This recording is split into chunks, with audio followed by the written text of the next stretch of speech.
Hello everyone. The topic I am going to discuss today is industrial disputes. So first of all, meaning of industrial disputes. What are industrial disputes?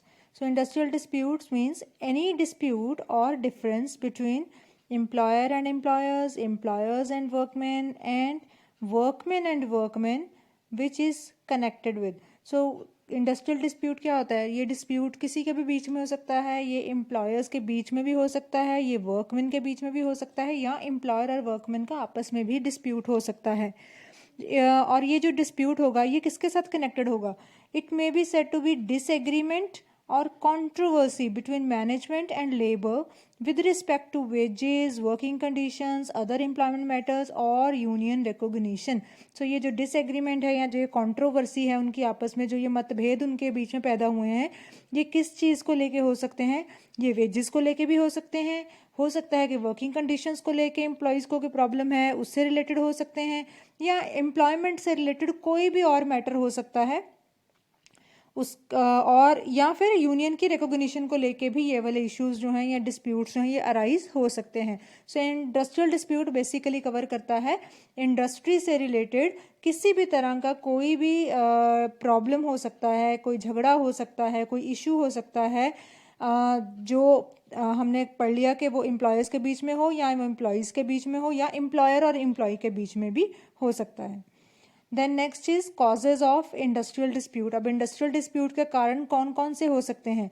तो हमारे पास कुछ broad headings में हम इन कारणों को, इन reasons को, इन causes को पढ़ सकते हैं। जैसे फर्स्ट हमारे पास है इकोनॉमिक फैक्टर्स। तो economic means which are related with basically money. तो इकोनॉमिक फैक्टर्स कौन से होंगे?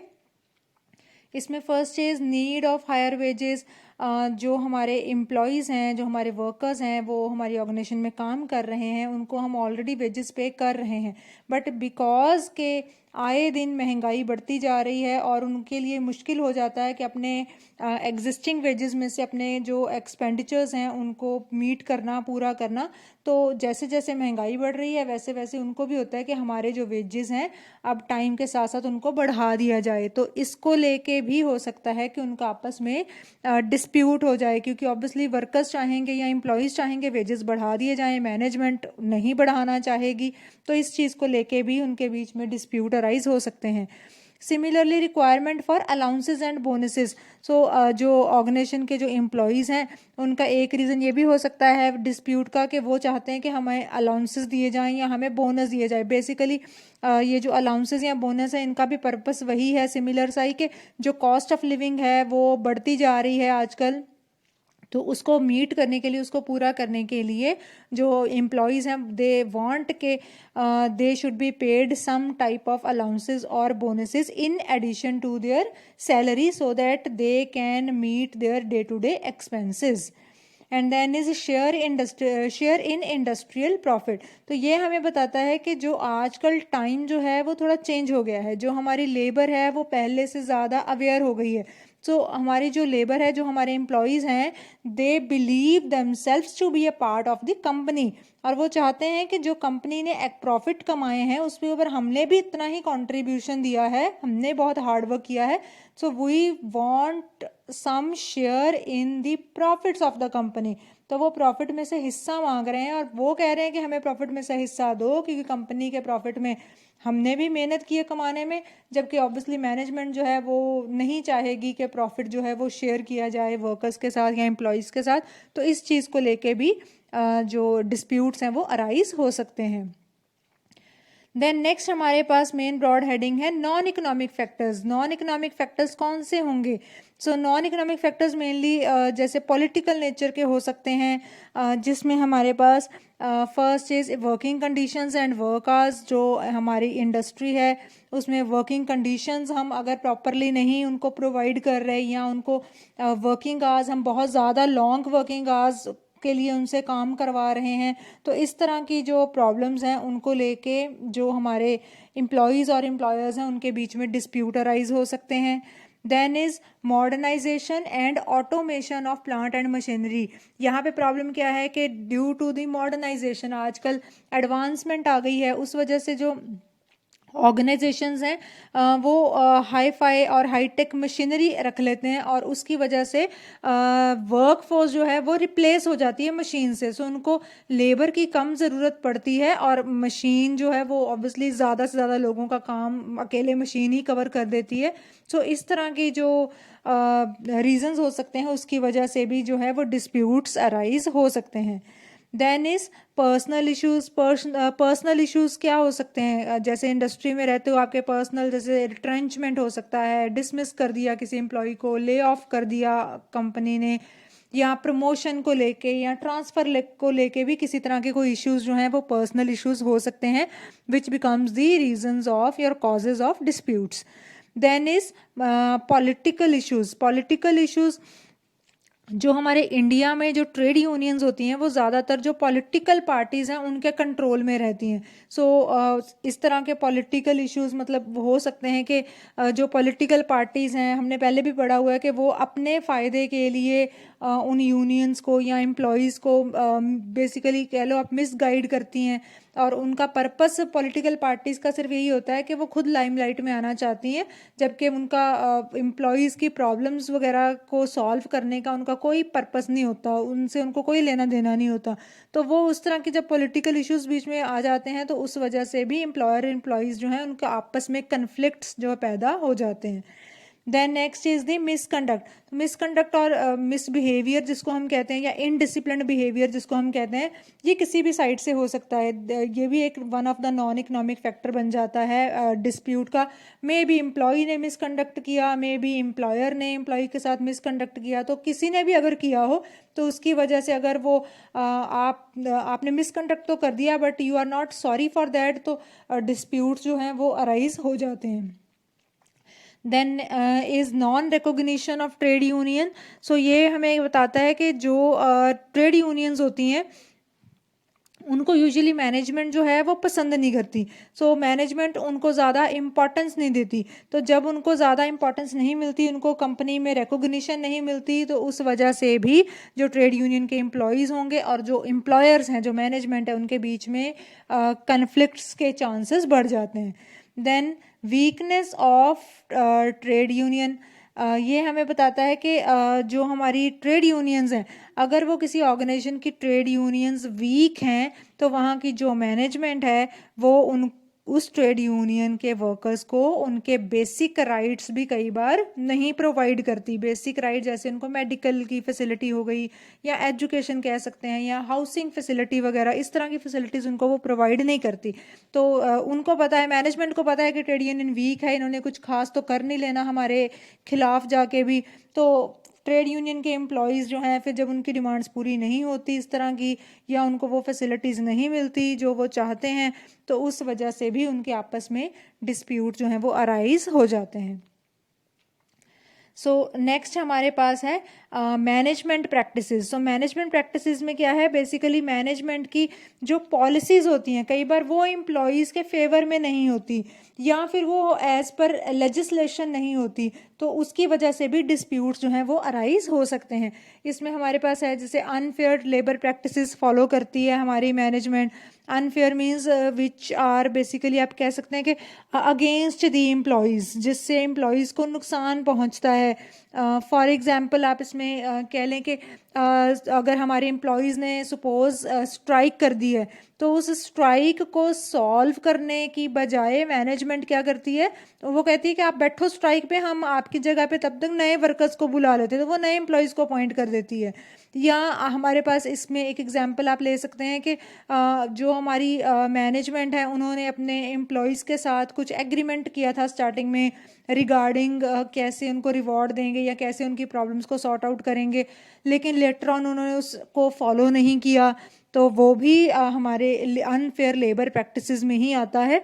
तो इस तरह के जो अगर unfair labour practices management follow करे तो उस वजह से हो सकता है डिस्प्यूट्स अराइज होंगे। Then is ineffective supervision. ये हमें कहता है कि हमारे जो कुछ कंपनीज में जो सुपरवाइजर्स होते हैं फैक्ट्रीज में, वो इस तरह के होते हैं कि उनकी सोच ऐसी है कि they follow the philosophy of master servant relationship. उनको लगता है कि हम मास्टर हैं, हम मालिक हैं और जो हमारे वर्कर्स हैं दे आर आवर सर्वेंट्स, तो वो अपने वर्कर्स के साथ मिसबिहेव करते हैं, उनको मिसट्रीट करते हैं। सो वहाँ पे जो वर्कर्स हैं वो इनिशियली जो है वो अगर अपने सुपरवाइजर से डरते हैं या उनको जॉब लॉस का डर है कि अगर हम बोलेंगे तो हमें निकाल ना दें या कुछ और ना ऐसा गलत ना हो जाए, तो वो उस केस में इनिशियली तो अपनी जो वॉइस है उसको रेज नहीं करते, बोलते नहीं उनके खिलाफ। लेकिन जैसे जैसे धीरे धीरे टाइम बीतता है वो जो एंगर है, वो जो कंप्लेंट्स हैं वो बढ़ती रहती हैं एम्प्लॉयज़ के अंदर। तो अल्टीमेटली वो जो ब्लास्ट है वो लॉन्ग रन में हो ही जाएगा, वो आप ज़्यादा देर तक उसको कंट्रोल करके नहीं रख पाओगे।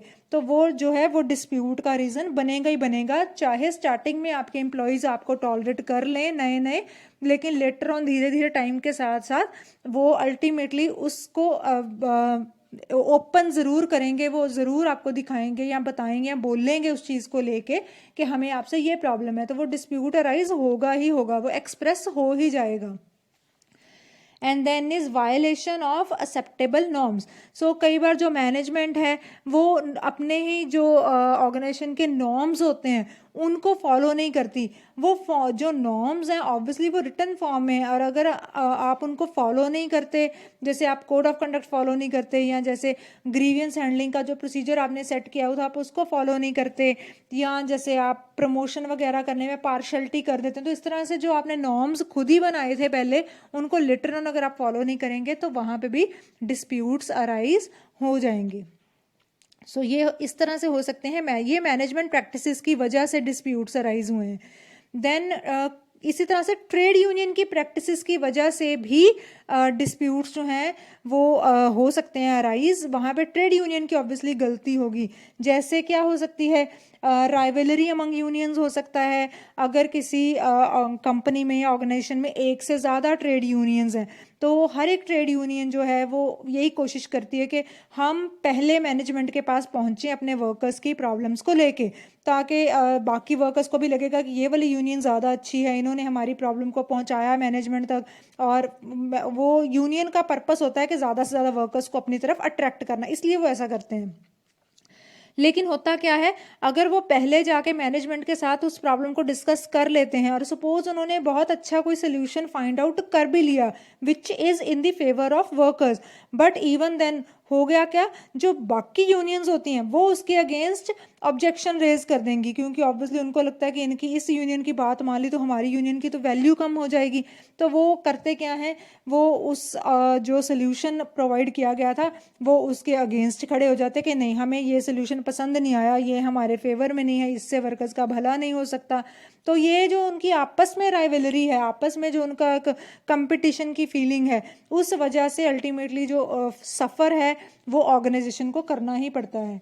देन नॉन कोऑपरेटिव अप्रोच भी सिमिलर है कुछ, जैसे कुछ जो ट्रेड यूनियंस होती हैं वो बड़ा स्ट्रॉन्ग उनका बिलीफ होता है कि जो मैनेजमेंट है वो हमेशा रॉन्ग ही होती है।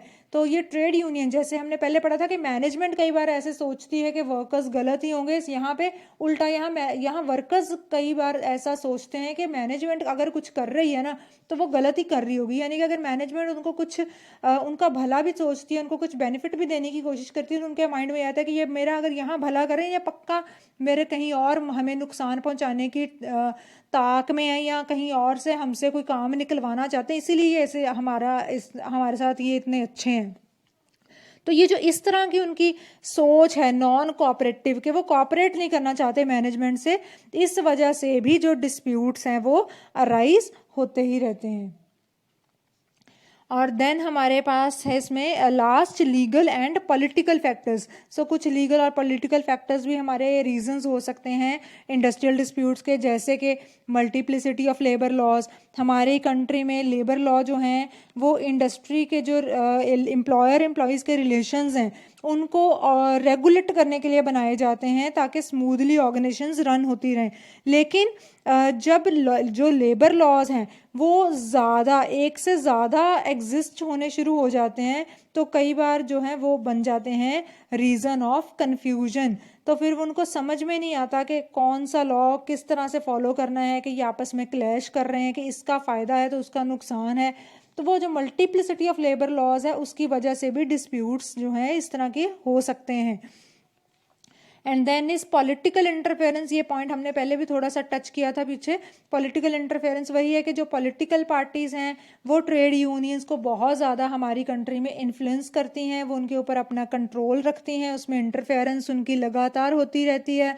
और इसमें इंटरफेयर करने का एक तरीका उनका ये भी होता है कि वो अपने ही कुछ जो बंदे हैं पॉलिटिकल पार्टी से जो रिलेटेड हैं, जो उनके साथ कांटेक्ट में हैं या टच में हैं या वहाँ पे काम कर रहे हैं, उनको वो ऑर्गेनाइजेशन में एम्प्लॉय करवा के और ट्रेड यूनियन में उनको एंटर करवा देते हैं। सो अल्टीमेटली ट्रेड यूनियन में वो ऐसे लोग जो पॉलिटिकल पार्टीज से आए हैं वो कंटिन्यूसली अपना वो प्रेशर बनाते रहते हैं और अल्टीमेटली वो वही करने की कोशिश करते हैं जिससे बेनिफिट एम्प्लॉयज़ को नहीं बल्कि उस पॉलिटिकल पार्टी को पहुंचे। सो इस वजह से जो इंडस्ट्री है उसमें एम्प्लॉयर एम्प्लॉई के जो रिलेशंस हैं वो ऑब्वियसली उसके ऊपर उनका हार्मफुल इफेक्ट पड़ता है और डिस्प्यूट्स जो हैं अराइज होने के बहुत ज़्यादा इसमें चांसेस रहते हैं, क्योंकि यहाँ पे अल्टीमेटली फ़ायदा ना एम्प्लॉयर को होता है ना एम्प्लॉई को होता है, फ़ायदा सारा का सारा पॉलिटिकल पार्टी ही लेके जाती है। सो ये थे हमारे पास कॉजेज ऑफ इंडस्ट्रियल डिस्प्यूट्स, किन किन रीजंस की वजह से डिस्प्यूट्स अराइज हो सकते हैं। अब नेक्स्ट हमारे पास है types of industrial disputes, disputes किस तरह के हो सकते हैं। हमारे पास देखिए ये टाइप्स हैं। First is interest dispute. अब इंटरेस्ट डिस्प्यूट क्या होता है? इंटरेस्ट डिस्प्यूट वो डिस्प्यूट होगा जहाँ पे डिस्प्यूट का रीज़न क्या है? चेंज इन वेजेस या change in other conditions of employment, यानी कि जो अपने एम्प्लॉयज़ हैं उनका ऑब्वियसली इंटरेस्ट तो वेजेस में और वर्किंग कंडीशंस में, जहाँ पे वो रोज़ काम करेंगे वहाँ उनको अच्छी वर्किंग कंडीशंस मिलनी चाहिए। लेकिन जब ये चीज़ उनको नहीं मिलेगी, ना बेसिक वर्किंग कंडीशंस मिल रही हैं ना उनको वेजेस सही से मिल रहे हैं, तो वो उनके इंटरेस्ट को हार्म कर रहा है, तो वहाँ पे इंटरेस्ट डिस्प्यूट्स अराइज हो जाएंगे। देन नेक्स्ट हमारे पास है जी right disputes.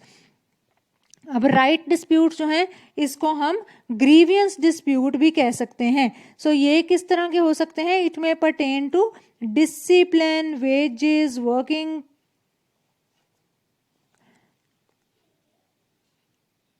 ethics and promotion, rights of supervisors etc. also sometimes called interpretation disputes. So ये वो disputes हैं जहाँ पे जो मैनेजमेंट है वो गवर्नमेंट की तरफ से जो नॉर्म्स सेट किए गए हैं उनको भी फुलफिल नहीं कर पाती। तो इस तरह से जब वो राइट्स, उनके जो राइट्स हैं जो गवर्नमेंट दे रही है एम्प्लॉयज़ को, वो ऑब्वियसली नहीं मिलेंगे उनको, तो वहाँ पे मैनेजमेंट का ऑब्वियसली फॉल्ट है। तो इसको हम राइट डिस्प्यूट या ग्रीवियंस डिस्प्यूट भी कह देते हैं। देन हमारे पास नेक्स्ट है रिकॉग्निशन डिस्प्यूट। रिकॉग्निशन डिस्प्यूट वो डिस्प्यूट है जहाँ पे जो कंपनी है वो किसी भी कंपनी में जो ट्रेड यूनियन बनती है, जब कंपनी उस ट्रेड यूनियन को एक्सेप्ट कर लेती है, उसकी बातें मानना शुरू कर देती है, उसको इम्पोर्टेंस देती है, उनको बोलने का राइट देती है और उनकी बात सुनती भी है, तो हम कहते हैं कि that trade union is recognised trade union. But जहाँ पे जो कंपनी है वो किसी ट्रेड यूनियन को रिकॉग्नाइज करने से रिफ्यूज़ कर दे, मना कर दे, किस लिए? तब क्योंकि कंपनी को ऐसा लगता है कि अगर हम ट्रेड यूनियन को रिकॉग्निशन दे देंगे तो ये कलेक्टिव बारगेनिंग करेंगे और उसकी वजह से जो मैनेजमेंट है हो सकता है उनको झुकना पड़े। तो इससे बचने के लिए फिर वो उस यूनियन को रिकॉग्निशन देते ही नहीं है, तो उस वजह से भी जो है वो डिस्प्यूट्स अराइज होते हैं। तो that dispute is covered under recognition dispute. And then last है हमारे पास अनफेयर लेबर प्रैक्टिसेस डिस्प्यूट। तो ये हमने पहले भी पढ़ लिया। अनफेयर लेबर प्रैक्टिसेस डिस्प्यूट हो सकते हैं किसी भी ऑर्गेनाइजेशन में जहाँ पे लग रहा है कि जैसे सपोज के वर्कर्स के साथ डिस्क्रिमिनेशन किया जा रहा है, को पार्शलिटी की जा रही है प्रमोशन के लिए या ट्रांसफ़र के लिए, या फिर जब हमने पहले एग्जांपल किया था कि एम्प्लॉयज़ जो हैं वो स्ट्राइक पे चले गए हैं, लेकिन कंपनी ने क्या किया, उनकी जगह पे नए एम्प्लॉयज़ को रिक्रूट कर दिया। तो इस तरह के जो डिस्प्यूट्स हैं they are all under unfair labour practices disputes. Next is impact of industrial disputes. अब जो इंडस्ट्रियल डिस्प्यूट्स अराइज होते हैं ऑर्गेनाइजेशन में, उनका इम्पैक्ट क्या पड़ता है कंपनी के ऊपर। सो कंपनी के ऊपर उनके पॉजिटिव इम्पैक्ट भी हो सकते हैं, नेगेटिव इम्पैक्ट भी हो सकते हैं। यानी कि देखो, इस डिस्प्यूट्स अराइज होने के कुछ फ़ायदे भी हैं। अब वो फ़ायदे क्या हैं, पहले हम वही पढ़ेंगे, that is positive impact of industrial disputes. इसमें सबसे पहले है हाई इम्प्रेशन। सो ये हमें कहता है कि जब कोई ऑर्गेनाइजेशन में जो एम्प्लॉयज़ हैं वो डिस्प्यूट्स को एक्सप्रेस करते हैं, डिस्प्यूट्स को सामने लेके आते हैं, तो इससे जो हमारी मैनेजमेंट है उनके माइंड में एक इम्प्रेशन बन जाता है कि एम्प्लॉयज़ को क्या प्रॉब्लम है।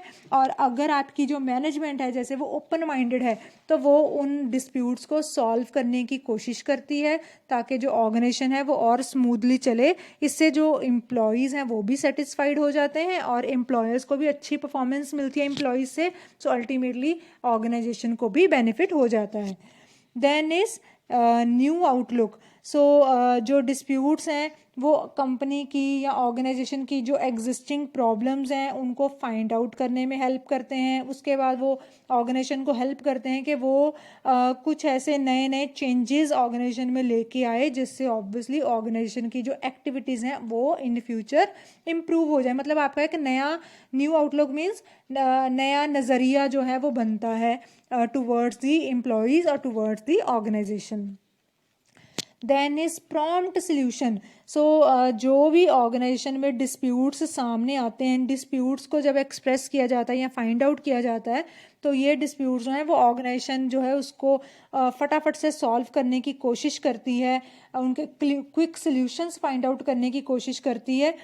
सो अल्टीमेटली जैसे ही आप अपनी जितनी प्रॉब्लम्स को फटाफट से आप सॉल्व करेंगे, आपके एम्प्लॉयज़ उतने ज़्यादा सेटिस्फाइड रहेंगे और उतने ही वो अच्छी परफॉर्मेंस देंगे ऑर्गेनाइजेशन में। सो इससे ओवरऑल जो बेनिफिट है वो ऑर्गेनाइजेशन को ही मिलेगा।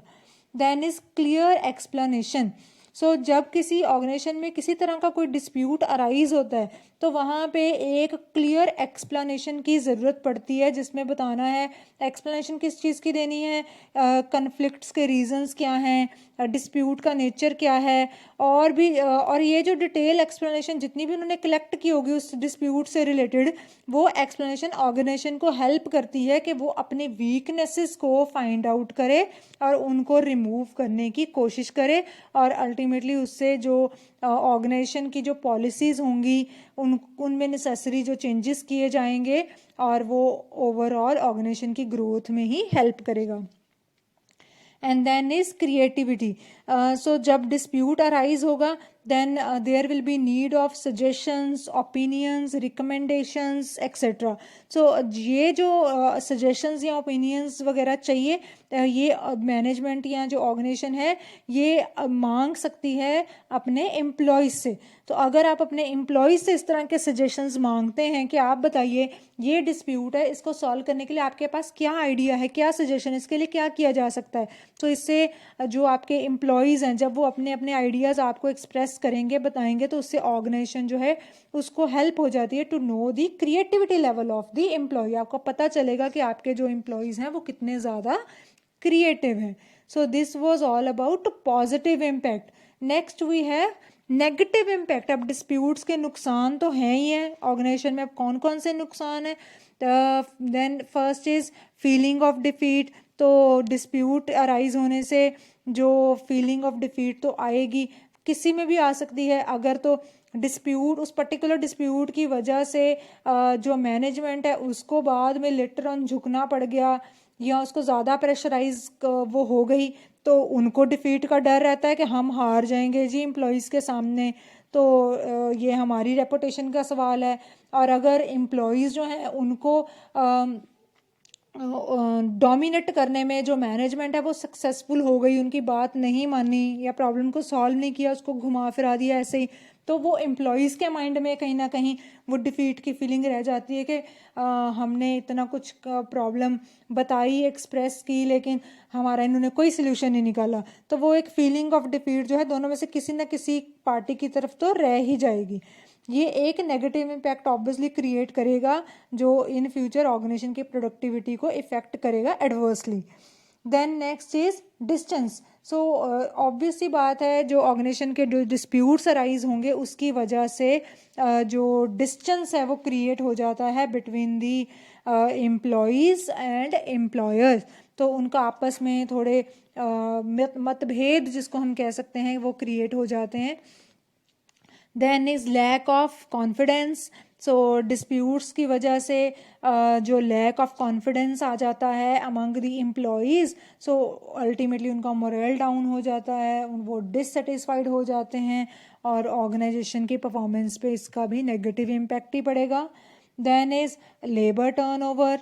लेबर टर्नओवर, जो डिस्प्यूट्स जितने ज़्यादा बढ़ेंगे उस वजह से लेबर टर्नओवर बढ़ सकती है, क्योंकि जो एम्प्लॉयज़ हैं उनको ऐसा लग रहा है कि ये हमें डिस्प्यूट्स हैं, ये हमारी प्रॉब्लम्स हैं, लेकिन वो सॉल्व नहीं हो रही हैं, या हमें यहाँ पे रह के ये प्रॉब्लम्स फेस करनी पड़ रही हैं. हो सकता है उन्होंने अपनी प्रॉब्लम्स एक्सप्रेस की ना हो, तो फिर वो उनके माइंड में रहेगा कि ये हमें प्रॉब्लम थी, लेकिन ऑर्गेनाइजेशन वाले समझते नहीं हैं या मैनेजमेंट अपने आप समझती नहीं है. तो वो इंस्टेड ऑफ के वो उसको एक्सप्रेस करें या उसके लिए स्ट्राइक वगैरह करें, वो कुछ उसमें लेबर ऐसे होंगे जो प्रेफर करेंगे कि चुपचाप ये जॉब छोड़ो और किसी और जॉब में किसी और कंपनी में मूव कर जाओ.